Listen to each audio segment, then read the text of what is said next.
My pleasure to introduce Shrayana. I was actually just telling Shrayana that this conversation made me go down the memory lane. So roughly, I think about 9 years ago, I was in the same classroom as Shrayana. So she was my teaching assistant for a institutions course with Professor Ryan Sheely. So I don't know if you remember Shrayana, but so it took me back to the classroom, and it was Shrayana was my senior on the MPID program at the Kennedy School, and it was her thesis work which kind of was a role model for a lot of us, including me. So she did her second year thesis work, her capstone project on old age pensions in Delhi, and kind of it won the best SIPA award as well. And it was legend, kind of like, the amount of time you spent in your summer and then your J term and how you kind of dedicated all your second year towards it.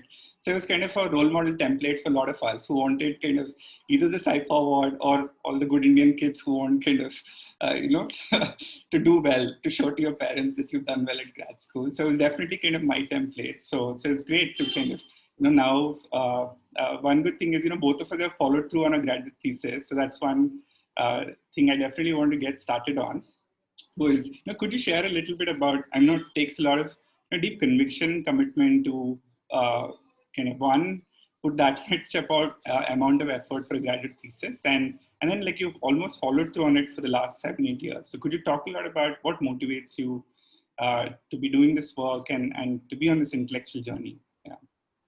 Well, firstly, Tarun, let me start by saying the admiration club is mutual. You know how much I admire what you've been doing, and I think Indus Action and your previous work and your work is in India in the civil society and development space. So it's a pleasure for us to be in conversation this way, and thank you so much.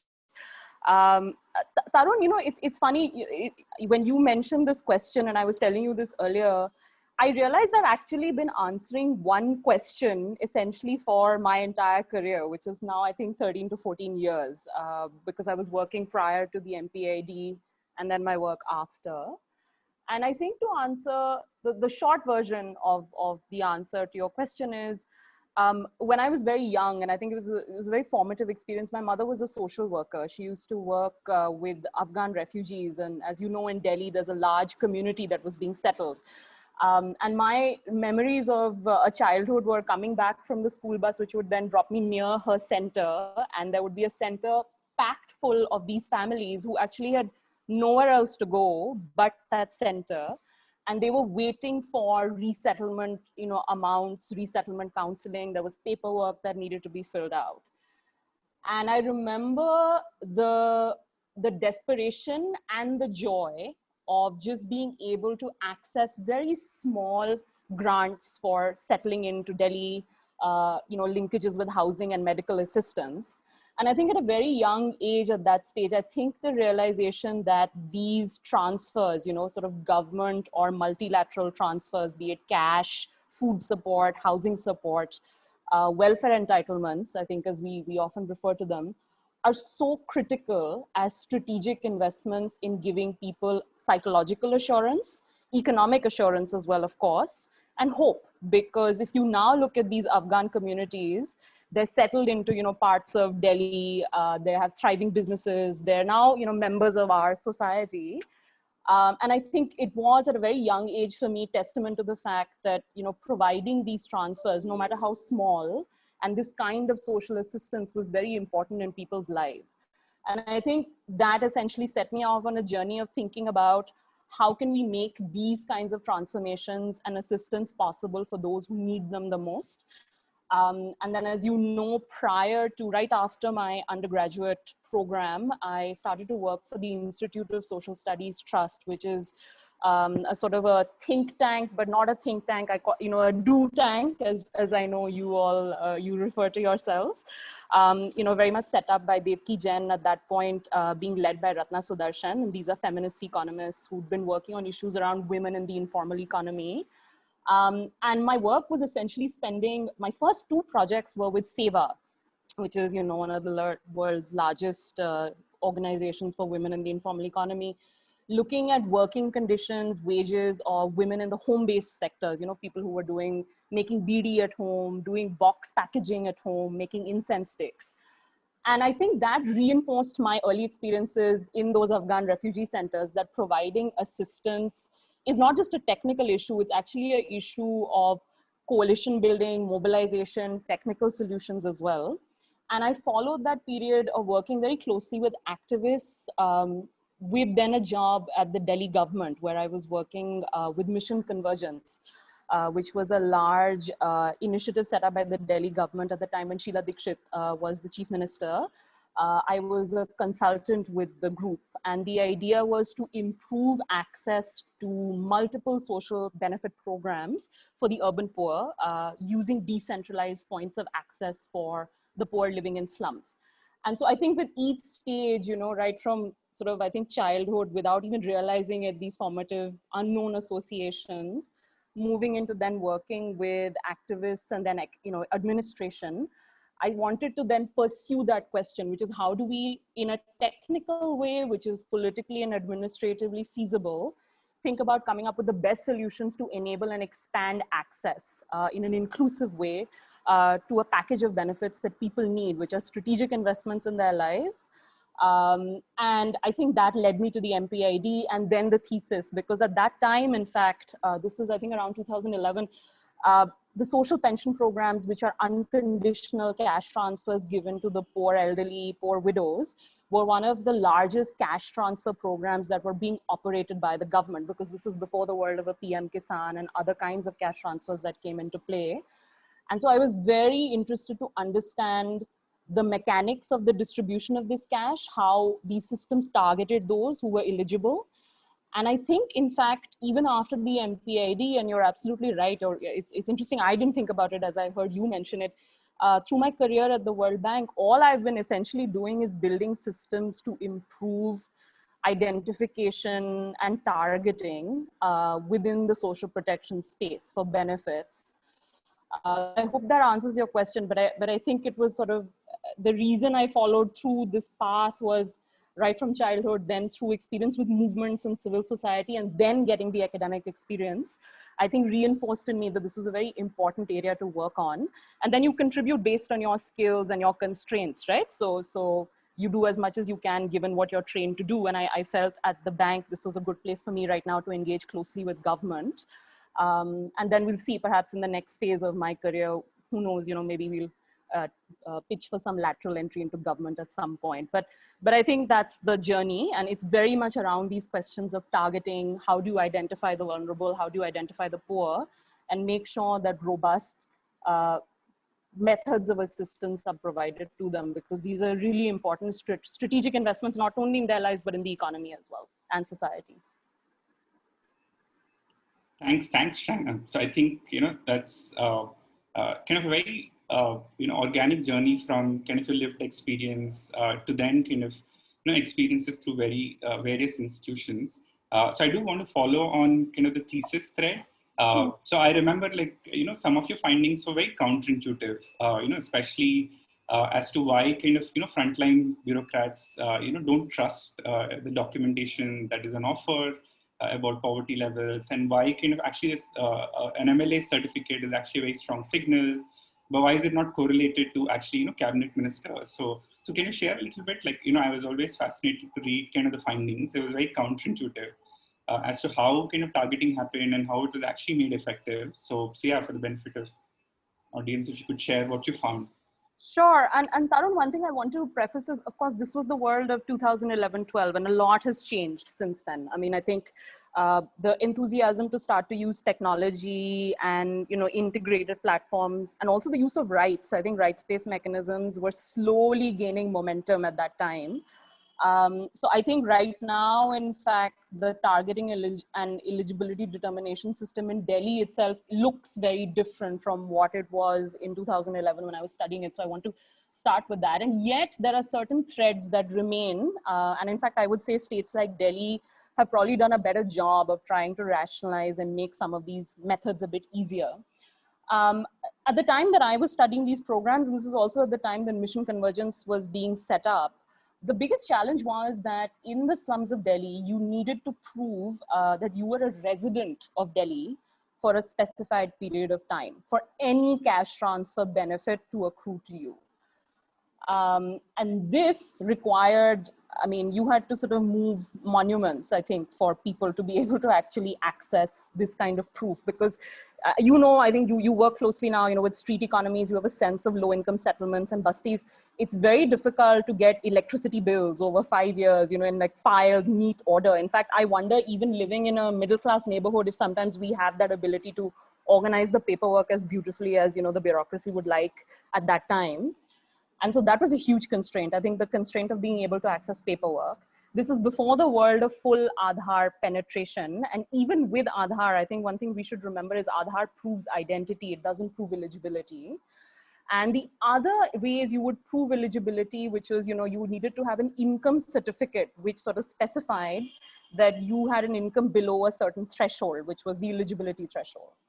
Now, anytime this kind of paperwork and self-certification was allowed, and of course it was done to make it easier for citizens to access. So you could write a letter saying, I certify my income is below a certain level, and get it potentially notarized by a local authority.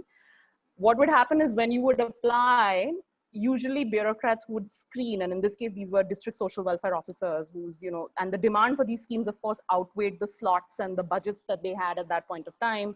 So they had to prioritize. They could not tell whether this paper actually was a credible signal of poverty or not, because you and I can write that letter, and the ability to actually signal and the quality of that signal was in dispute. And what we found when, I think, in fact, right after I joined the bank, one of the first things we did was, me and my colleague Rinku Murgai, we did a survey of the slums of Delhi to understand the targeting profile of social pensions. And we realized that even the data that we were collecting, it was very difficult to actually screen for poverty. And there were two reasons for that, which is many people were clustered around a poverty line, and often people won't tell you what their income is. I mean, it's even you and I would feel, reluctant or hesitant to be able to share that, right? And so I think, given that the paperwork that was being demanded to prove eligibility was not credible, as a consequence, bureaucrats had no other mechanism to figure out how to prioritize.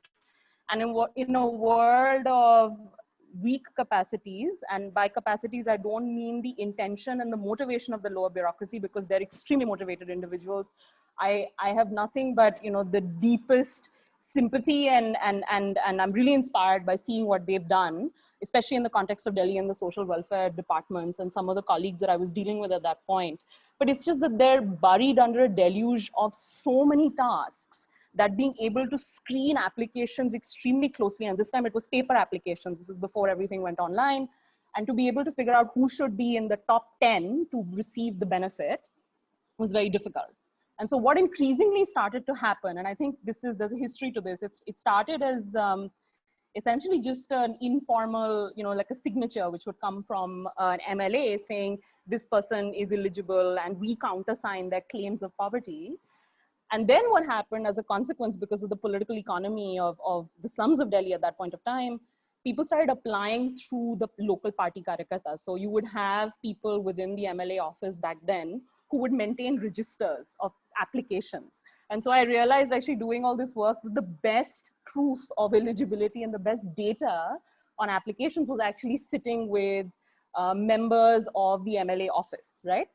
And what was really fascinating then was that because the lower bureaucracy who was screening applications started to rely on these signatures as a mechanism, as a credible mechanism of poverty, because they somewhat knew that everyone who was demanding the application was probably the same kind of poverty profile, given that poverty is so closely clustered.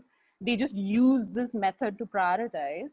It created other kinds of exclusions, because what ended up happening was, if you lived in a slum where there was no MLA office or there was no party karyakarta, and as you saw in the results that are in the thesis that you've read, what we realized, that it worked against you. So you, in fact, while, and I see what you mean by it being counterintuitive, because what often people say is you want political actors out of any kind of targeting mechanism. What we were advocating was actually, you need to make it easier for citizens to be able to apply and access these particular mechanisms. And then what we realized also was that these local political officials also then could pick up, based on local information, who was much more needy, because they had information, they were actually interacting with these families, than perhaps the bureaucrat who was far away. So I think that was sort of, the fact that you actually want to leverage political incentives along with organizational incentives. I think that was important. Having said that, I think now there's tremendous enthusiasm to make targeting completely automated and online. And it's something that, we're sort of working with multiple state governments to try and think about mechanisms to do. Having said that, I still feel, given that India has such lower rates of digital literacy, particularly amongst the poor, I think just moving systems online, so you can put in an online application with some, proxy means tested data, may still require local actors to help, with the transactions, right? So these are still transaction cost heavy processes. And I think the role of civil society, political actors becomes increasingly crucial, even if we think about digitally enabled targeting systems, which is now what I think most states are trying to do, only because now earlier, while the problem was you may not have access to an MLA office, now the problem is you may not have access to the internet and you may not know exactly how to submit these applications, right? And who will come in to play that role. So I think it's the need to not think about this just as, a linear transaction where I just come up with some data and on the basis of the data, I decide you're poor. I think in a context where people are clustered around the poverty line, it's very difficult to screen, who sort of needs benefits more when actually the whole group needs benefits more. And in the context of limited budgets, you need to think about other mechanisms to prioritize. And I think that was the big message from the thesis. Thanks, Shrayana. So that's kind of very detailed and very pointed. That actually brings me to this question, which is kind of got mirrored in our work as well. And like you said, I mean the intent of the policies and kind of the intent of state actors and political actors as well in our work as well. Like we see a lot of intent, but like you said, like there's a lot of constraints with respect to capacity. And so what we've been, I mean, I've also been struck by is, then when there's an internalization of shortage of capacity, why is it still that we have kind of a framework of, close to 500, 550 welfare schemes? So what political economy explains kind of, this architecture? Is it kind of a legacy issue, or, in your kind of work and thinking, like, why is it that we have such fragmentation? And I've kind of read World Bank's work that, benchmarking with kind of other countries like, say Mexico, China, like they've consolidated their portfolio. So why do we have such a fragmented, portfolio? If both political and administrative actors do admit that, they are overburdened, and there is limited, state capacity to deliver. Yeah. Tarun, I think it's three things. One is of course politics, right? So especially between center and state and revolving political actors, because you will have new schemes come up in fairly consistently when you have change in electoral cycles, or maybe the previous scheme will get renamed something else. That kind of orientation will exist. And I'm not sure, given the politics of India, especially, it's a large federal country, I don't know whether that's something we can essentially pull away from. I don't think that that's going to change in the near future. I think the second issue with this is actually where I think there's much more space for reform, which is how decentralized is India's social protection system. And by that, what I mean is, if you look at these 460, actually, Tarun, these 460 that we talk about are all national programs. These are, and the DBT mission has these listed out. These are all direct benefit transfers. There are multiple programs at the state level. A state like Kerala has schemes at the Panchayat level. So do states like Andhra Pradesh, right? And I think the interesting question is, why do these states have these different schemes even at the Panchayat level? And I think it's not just because of politics, it's also because needs are very different. Because perhaps in certain agroclimatic zones in Odisha, you may need the same kind of schemes in the similar coastal agroclimatic zone as Bengal, whereas Delhi and agrarian Bihar may need completely different programs, right? And I think what's happening is this proliferation of schemes that we're seeing, particularly at the subnational level, is responding to that increasing diversity of need. Because now what's happened is, Indian states are just not like each other anymore. I mean, in terms of the job profile, in terms of their demographics, in terms of, you know, the kinds of risks. Some states are extremely vulnerable to climate risk, whereas others are much more vulnerable to price shocks, right? I mean, there are different kinds of risks. And I think state governments, rightfully so, are responding to these risks within their limited budget constraints and coming up with these instruments. The question now really is, if we have 460 national programs, which are legacy programs and they've been generated over a period of time, and yet of the 460, we also know that 70% of beneficiaries and 60% of funding goes to 10 programs, right? I think the really important question is, and this is a question that the national government can answer, which is, do we need the remaining 450? And it's a really tough question. And it's a question where I think not only does it deal, it's not so much about politics, but if you think about center-state relations, can we think of a world in which the budgets for these remaining 450 become an umbrella social protection budget, you know, very similar to what you have with the National Health Mission, right? And it goes to states, and let states then decide, maybe consistent with their political cycle. So every electoral cycle, this can change with the new budget, saying these are now the state's big social protection interventions, right? And you could have 10 core national programs, which include a PDS, a NAREGA, a PM Kisan, the new urban program that's coming up, a few social insurance programs. So I think it's actually the reason you have this fragmentation is because this Indian state in its welfare architecture hasn't fully accounted for this growing diversity of needs and what that means in terms of the way budgets for social protection move from center to state. And so I think that's the second. And the third, I think, Tarun, which is really important, is it's okay if you have 460 schemes, right? I mean, for me sitting here, there are multiple programs that I use, I mean, not as a benefit, but, you know, be it passport services, driving licenses, all kinds of services, right? But what the Indian government does do for me is that they provide online and offline interfaces which are streamlined, easy to access. So to get a passport, things are much easier now than they were in the past. I think we need to think about, can we consolidate delivery systems for the poor and vulnerable, which are citizen friendly, citizen centric. And so even if you have 460 programs, I mean, you know, suppose the second pillar I talked about how budgets move, maybe that takes 10 years, you know, to sort itself out. But in the meantime, can we make it such that, you know, through one-stop shops, through online mechanisms, we can just make it easier and less costly for particularly the poor and the near poor, those very close to the poverty line, to be able to access these benefits? And can we also change the way our application cycles work? Because one of the biggest challenges with the delivery system reform in India is that we have this, continue to have this fairly, you know, other than the rights-based programs, because they're rights, so they're open throughout the year, we have other cash transfer programs, which can be very strategic and useful. Take the social pensions example that I gave you, but the application window is only open for 3 to 4 months in a year, right? That really doesn't map to the fluidity of people's lives and the shocks that they face. So can we change, at least, even if the schemes remain, you know, 1200, 450, and that takes time to rationalize or to consolidate, can we at least consolidate the way citizens interact with them, as opposed to asking different people to go to different points of access? Correct. And that was the effort with Mission Convergence as well, right? With gender resource centers and, you know, Samajik Sudha Kendra.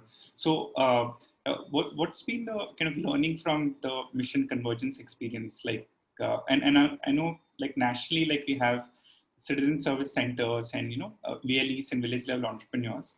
And that kind of ties to what you call kind of the learning state and the solution state. Like, how is the frontline bureaucrat or official able to manage kind of technology and grievances and able to ensure kind of last mile delivery for a vulnerable citizen? So where do you think kind of right now kind of that architecture is in terms of its ability to target the right individual, service their, you know, grievances, and, you know, close the loops? Yeah. Thanks, Tarun. In fact, Tarun, I think this is an area where actually there's been a tremendous amount of enthusiasm, particularly at the state level and at the Ministry of Electronics and IT. So, you know, there's been the Common Service Center, then there's the Common Service Center 2.0 as well. There's been the new streamlining. There are, if you go to Madhya Pradesh, which is, I think, one of the pioneer states in this, you can, you can, access services very close to the Panchayat office. There are decentralized mechanisms as well. And yet, I think the problem there, so I think there are two layers of this. One is, can we first just create the points of access? And I think a lot has been done on that front. There's some amount of variation, I think, across states. But if you look at, Madhya Pradesh, certainly, even at Chhattisgarh, you look at Andhra Pradesh as well. I mean, and Tamil Nadu, certainly, increasingly, there are decentralized points of access. I think the problem is not so much the points of access, but the information that citizens have around how these points of access actually work and what they can hold these points of access accountable to. And I think that's where civil society and local politicians are going to play a very important role. Because if there's one thing we've learned, for example, with the reform of the PDS in India, is that you can create the monitoring mechanisms, you can open up eligibility, but if local politics and local activism don't combine to hold these new reforms to account, then you won't really see the policy intent turn into practice, right? And I think the PDS example is a really good one in the way the program really has turned around. And I think similarly, there's one, I think, an information deficit. But the other issue also with a lot of these is that now we have lots of points of access, but how do they actually interact with the decision-making nodes of government? So what's happened now is, you think about 2011, what I was telling you, right? You had one district office where the applications would go. And instead of people going themselves, they would probably send them through this Karyakarta. Now, perhaps lots more applications are reaching. The queue has now just expanded because you can apply from different mechanisms, right? Yet, when it goes to the district social welfare officer, it's the same number of officers who are supposed to screen these applications. I don't think at the back end, the targeting or eligibility rules have changed so that it makes it easier for them to prioritize, right? It's not the case that they say, well, we can have an open wait list for like a period of time and then we'll just keep bumping up people as we have more budgets. It's not like the budgets are responding to also the flood of applications that they're seeing. So I think while the mechanism of just creating the one point of access has now, I think, started to gain a lot of momentum, and rightfully so, I think the back-end business process reforms such that they actually make the costs on citizens, and by costs, I mean just the time delays as well, much, much shorter, and make it easier, are yet to happen. And I think that's where all these increasing interest, I think, in states to create these social protection platforms, which make it easier for decision support, right? So as opposed to one officer screening too many applications, you can use technology better. And I think that requires not only a change in business processes, but it also requires then the right sizing of the state at the local level, right? Exactly the things that you said. We need data entry operators. We need people who are actually conversant with technology enough to use it effectively for screening. Perhaps you need special delivery units who can actually create these mechanisms and then take a step back. So I think that while the one-stop shop model now seems to be regaining steam, the back-end re-engineering that requires to make these one-stop shops truly effective is yet to happen at scale. And I think that's where a lot of efforts have to be, along with the politics and information support and hand-holding support that I think civil society is best placed to provide citizens. Thanks, Shrayana. That was helpful. I think you already touched on a couple of design principles there. I know in the schemes to systems literature, you've written extensively with your other World Bank colleagues on the 6 things that we need to be mindful of as we make this transition from, like you said, a kind of a fragmented kind of portfolio of schemes to a more robust system. So you talked about decentralization, you talked about single window, dynamic windows. Could you stress on the other kind of principles as well, like portability, kind of focus on urban poor, communities of practice? Yeah, I mean, Tarun, I think very much picking up, and I think for those who don't know, I highly encourage them to just Google schemes to systems. It'll pop up. We've been analyzing, not as academics, because although my job title does say economist, I think that's, I think the nature of the job title, I think is much more, I would call it a practitioner, perhaps, I think is a better way to describe at least what we are doing as a team. Based on at least 10 years of our work with different states on social protection systems, we've identified, and comparing India's social protection system with comparable countries like China, Mexico, Brazil, large heterogeneous countries. We think there are 6 design challenges that India needs to contend with. I think one we already talked about, which is right now we just have the same schemes for Delhi or Bihar. We need to figure out how we create decentralized umbrella budgets for states so that, number one, the duplication between center and state schemes don't happen, and we actually empower states to, on the ground, react to local diversity of needs. The second is exactly as you just mentioned, instead of static windows of applications, can we have much more dynamic windows? The third is, and I think we started the conversation with this, which is most benefits still continue to be tied to your place of residence. You need to be a resident of a certain state to receive a benefit. And now I think with the PDS, we're starting to see the remedying of this, which is you're creating more portable mechanisms, right? I think the fourth, which also we touched on, is how do you incorporate voice and trust of citizens in the way we design these programs? And I think in this, I'm speaking specifically to the enthusiasm to use technology in the way we target, the way we deliver cash. But are we actually taking citizen consent in mind when we're thinking about information that's captured? How do we maintain the privacy architecture? And so I think, how you incorporate voice and trust through grievance mechanisms and laws and data governance is going to be a fourth and very important issue.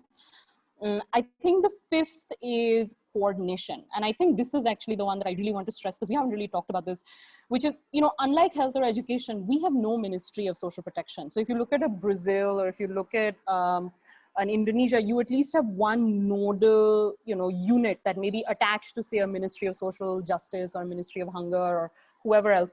We don't have that in India. We have completely fragmented programs, and yet there is no accountability. So today, if we said, coming out of the COVID-19 crisis, we want to make sure all Indians have, say, one cash transfer, everybody has access to one PDS benefit and one social insurance benefit. Who coordinates and makes sure that the relevant arms of government is held to account for that outcome, right? We don't have that. And I think there's tremendous need to create accountability to some coordinating body, either at Niti Aayog or potentially, which is sort of jointly coordinated with a few key pillars in terms of ministries to think about how that happens. And I think the sixth principle is, this idea of most of our programs are still rural. So if you look at the 10 large programs, 7 of them essentially focus primarily on rural areas. And we saw the implications of this when COVID-19 hit, which is the government was able to use large rural programs to scale up benefits, but the urban corollary doesn't exist. And I think unless we start to address the balancing of the social protection system from not just a pure rural focus, but which is pan-national, we're going to run into challenges in being able to deal with our future risks. Thank you, Shrayana, for outlining all the 6 principles. So we'll open it up now for questions. I think there's some kind of connected questions on some of the new principles that you just outlined. So one is on kind of UBI. So one question I have is, does UBI present the potential to use kind of social protection planning? So you mentioned about a coordination ministry. Do you think the political economy for UBI is there, and will that trigger maybe a coordination ministry and kind of improvement in state center pilots around this?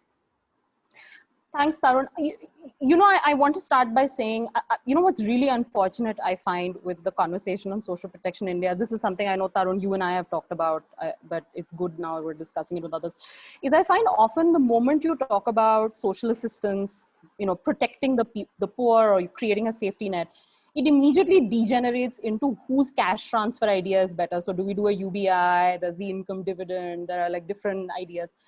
And I think the point for us to remember is there's more to social protection than just cash. In fact, as we come out of this, one of the most important tools for protection is going to be health insurance, life insurance, disability, crop insurance. I think social insurance programs, and India has large social insurance programs, which unfortunately remain undercovered. And these are co-contributory. They're absolutely important to the health and protection, unemployment insurance as well, of urban informal workers.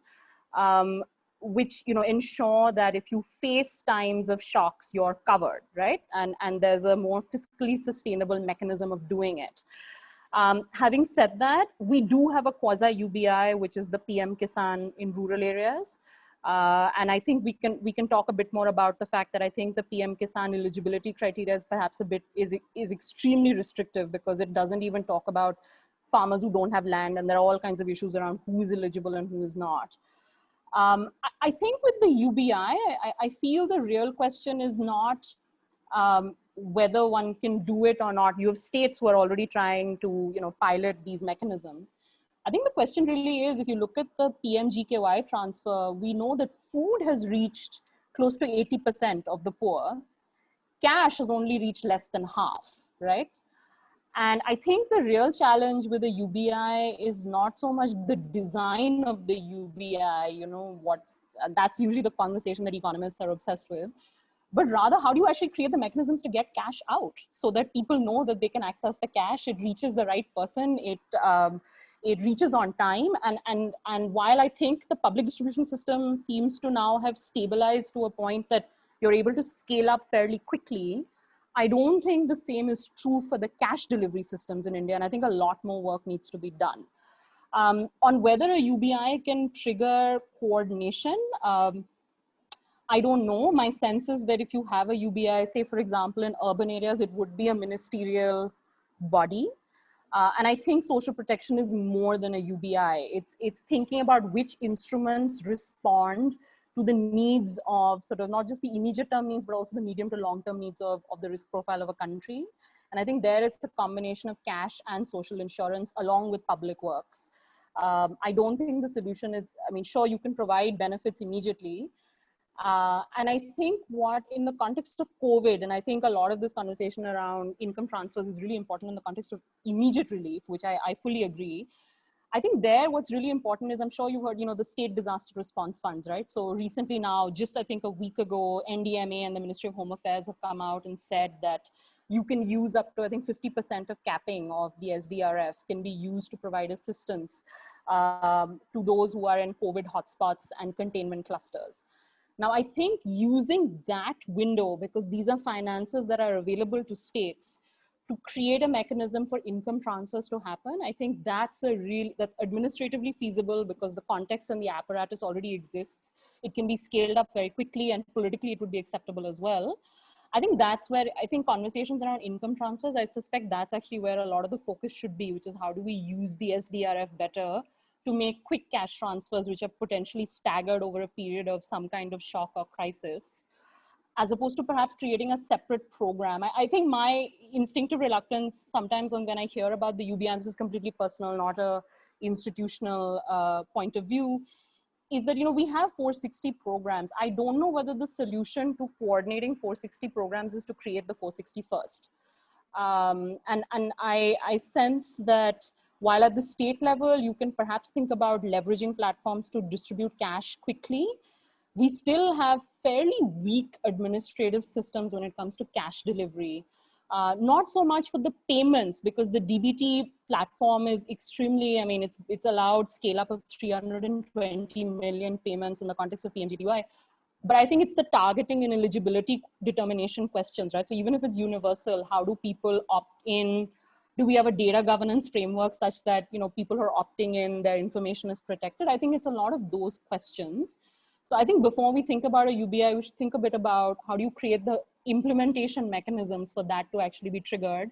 And I think perhaps so that the SDRF and the National Disaster Management Authorities might be a better place to house that conversation. So I don't know whether it'll help with coordination, given that I think irrespective, it's becoming fairly siloed in the way we think about it. Yeah. Now, quick follow-up on that, Shrayana, like early in the this response you mentioned about kind of preventive systems, right? Like, but the insurance schemes and not being kind of covered or tapped into as much. So, is there anything kind of behavioral there, or what explains kind of market? Is it a market failure, or is it just information asymmetries? Yeah. I think it's all of those. So we worked briefly in some states on the Atal Pension Yojana, which is a, I think they've changed the design of the scheme based on lessons on what wasn't working. And I think there are three key issues. One is behavioral rigidities. Absolutely. I think that people's understanding of what an insurance product is, what does it actually mean relative to, say, just buying gold or property. I think that orientation is yet to change, and I think so that's very important.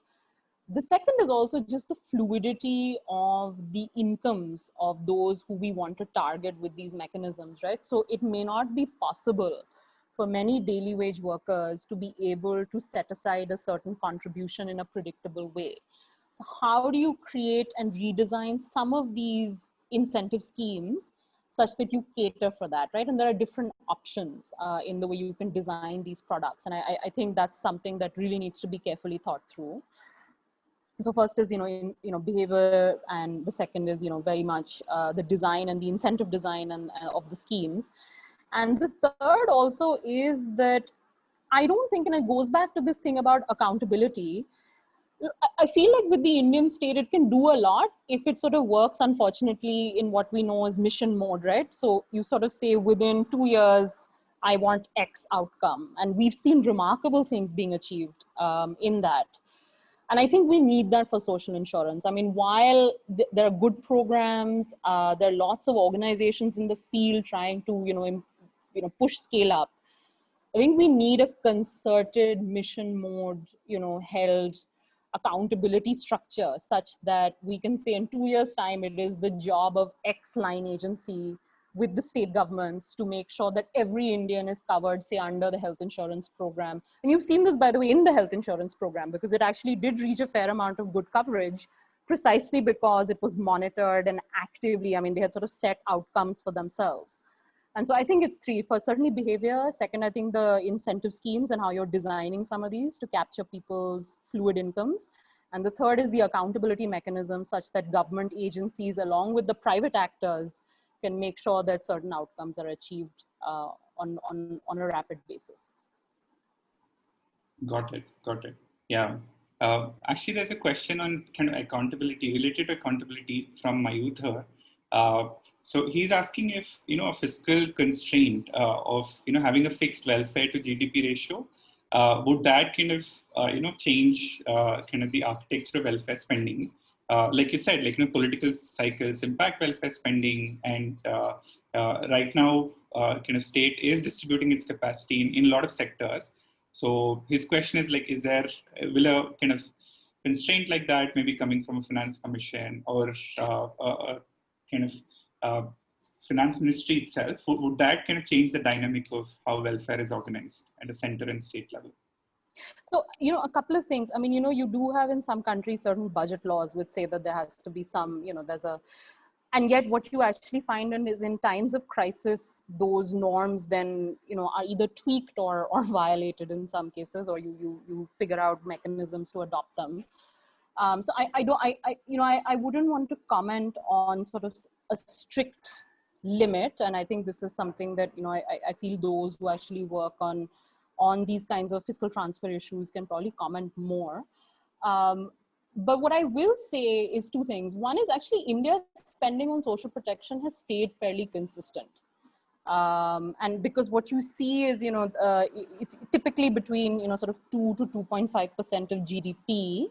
There was an increase in especially following NREGA and the quasi-universalization of the PDS, you've seen some increase. I think it moved from 1.4% to around that 2% piece.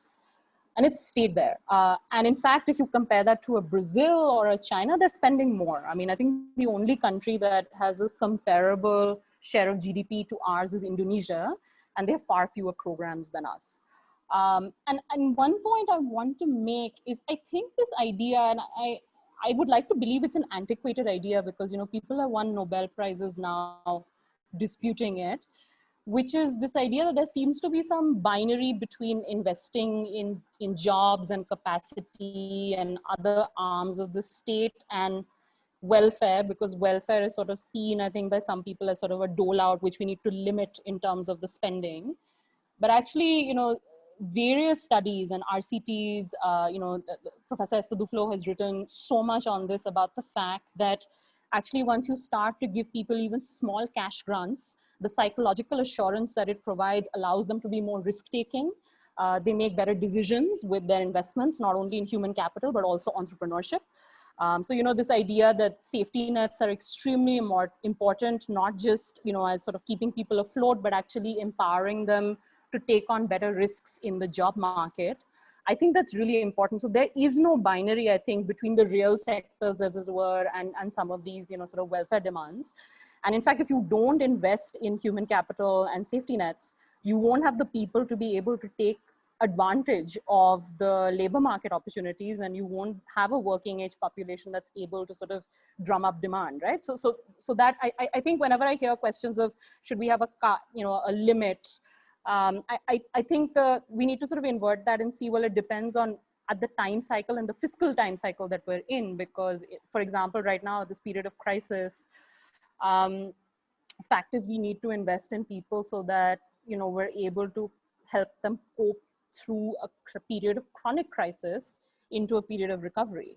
And not being able to do that, I mean, 80% of Indians earn less than $5.50 a day. I mean, if you're not able to do that, you're going to see very, very significant rapid increases in poverty. And I think for that, I wouldn't right now think about, limits to sort of, the way expenditures are designed. What I fully do agree with, though, is, and this goes back to this issue of an umbrella social protection budget, which is I do think that you want to think about within the budget cycle, say within this 2% or 3%, right, of the GDP. I think there is a way to organize it such that the quality of the spending is much better. And I think that's really the challenge, which is right now we have a significant amount of resources in these programs, and yet they're too fragmented for us. And ideally the sum should be greater than the parts, as they say, if I got that metaphor correctly.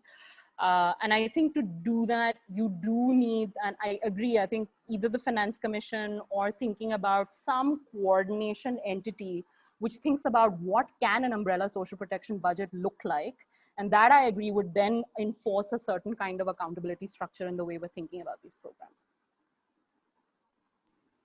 Thank you, Shrayana. I'll take the next question, which is from Manika, which is around transition to kind of a formal sector. The best safety net, like it's always said, is having a formal job.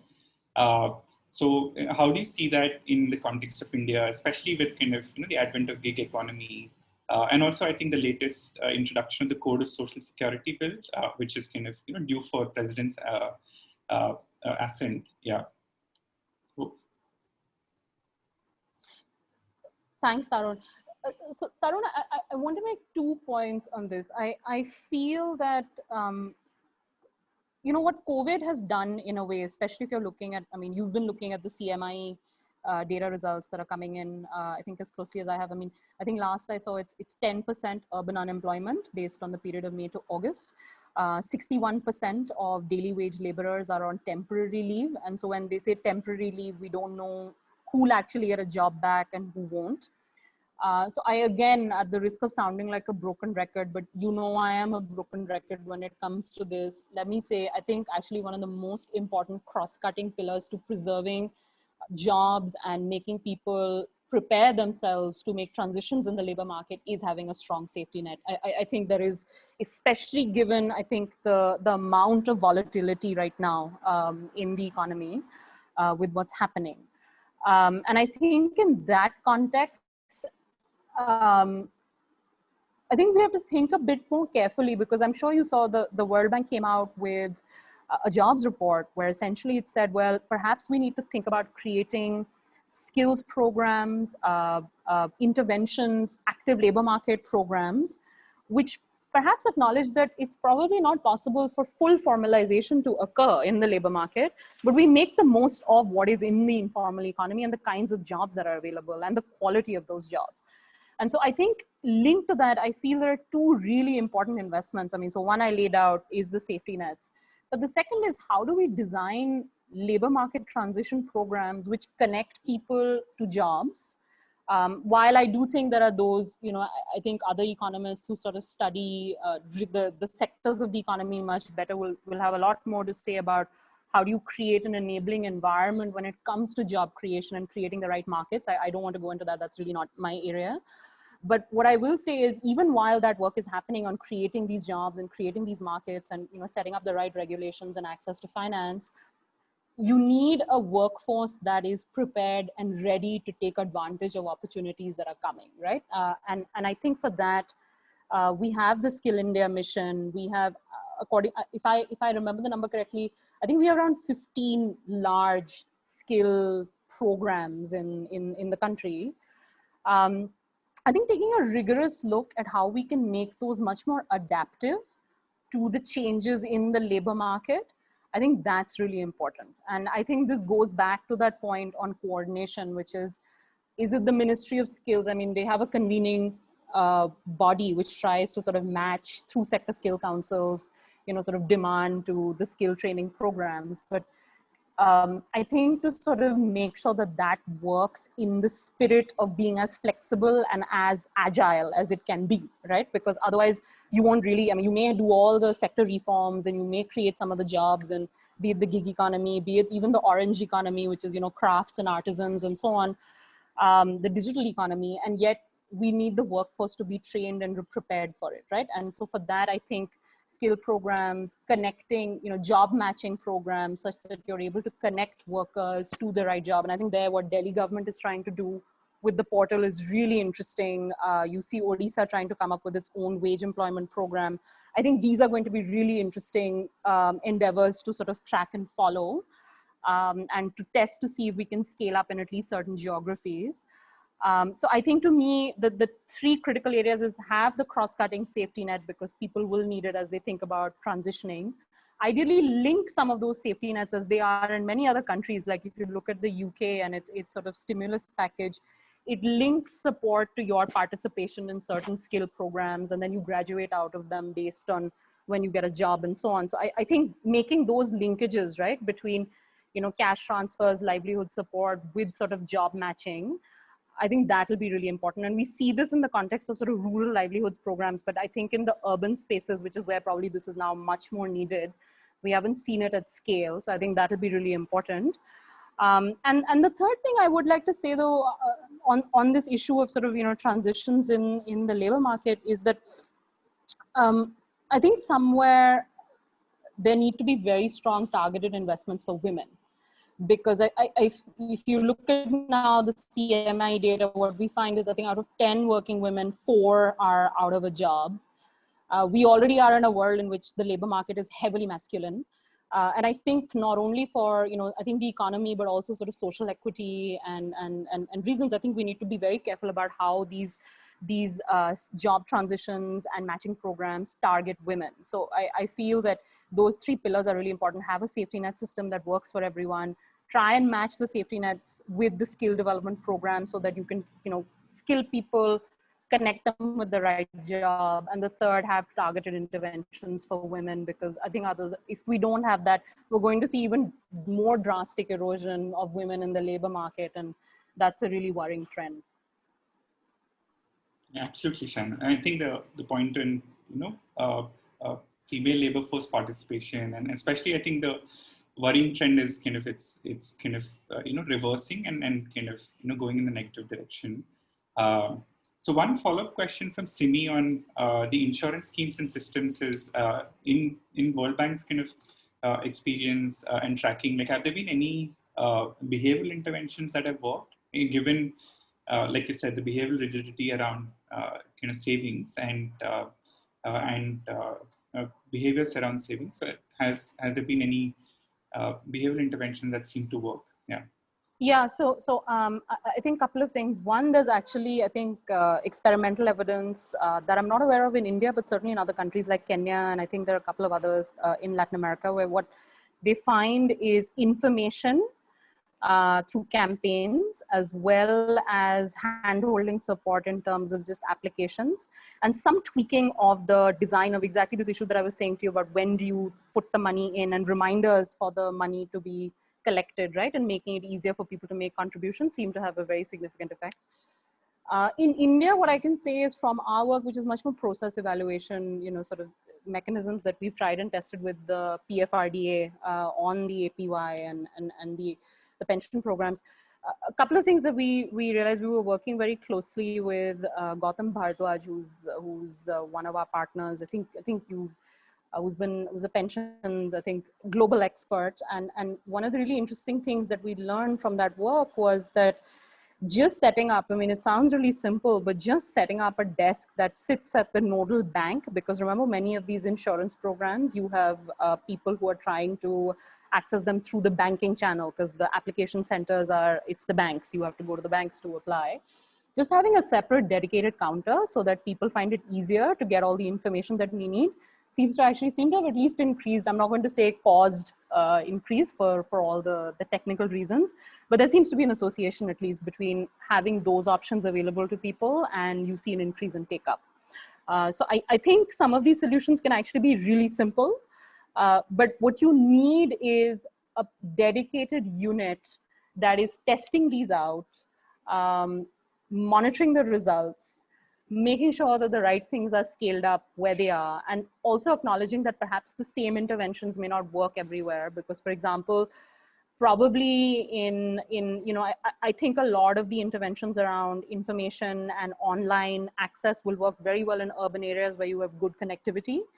But for crop insurance or for rural insurance, you may need to think about very different kinds of outreach and mechanisms. So there are some examples. We did this in Shimla. We did some of this even in Delhi with the team. And what we realized was just partnering with the State Bank of India, just setting up a dedicated counter seemed to have a very strong association, at least, with increase in take up. So some of these are just really simple things. Just have one person with, all the support that a person might need to be able to access and avail of benefits. Thanks, Shrayana. And we're close to the hour. So one last question, from my side is, a lot of young people in the development sector on the call here and probably viewing this, online as well. So, one piece of, professional advice you have, like, having, seen kind of development sector, you have had the benefit of seeing the development sector from different vantage points. You work for voluntary associations, you work with the government as well, you work with World Bank, and you work closely with kind of political actors as well. So I kind of see you as somebody who's had a very rounded and holistic view of how development happens. So one final piece of advice to all the young and aspiring practitioners. Thanks, Tarun. I feel very awkward giving anyone any advice. I think you know me well enough to know that. But I'll say one thing. And I think this is probably going to be it'll resonate perhaps much more to women as well, much more perhaps than, because just my own experience. You're going to get talked over. It's going to be really difficult. There are behavioral rigidities even within the spaces that we work in.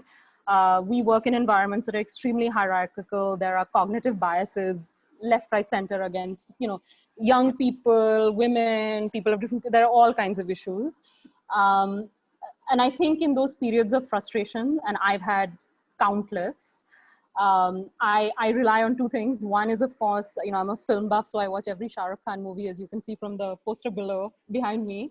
But the other is I find going back, it sounds very, perhaps a bit naive, but, there's the Gandhian talisman of thinking of the weakest person and just thinking a little bit about, in that place of vulnerability and in that moment of scarcity, what you're trying to do, even if you sort of suffer through the frustrations of what needs to get done, is it moving in that direction, right, to help that person?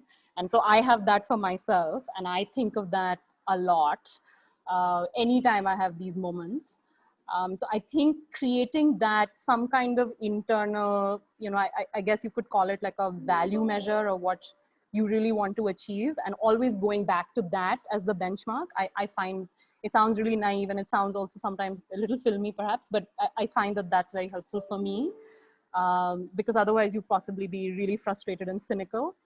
And I think that's something that we should all try and avoid, because I do realize the environments that we work in, they're set up to do that.